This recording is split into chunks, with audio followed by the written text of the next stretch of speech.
Magandang araw! Narito ako para ibahagi sa inyo ang isa sa halimbawa ng kagamitang panturo at ito ay ang poster. Ito ay isang minamasid na kagamitang panturo.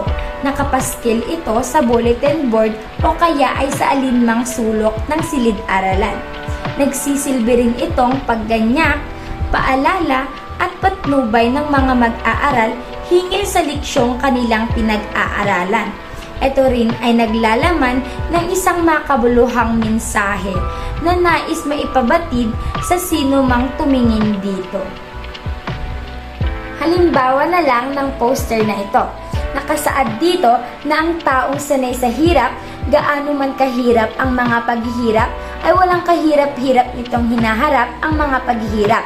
Sa kabilang dako, ang taong di sanay sa hirap, sa konting paghihirap, ay pagkahirap-hirap nitong hinaharap ang mga paghihirap.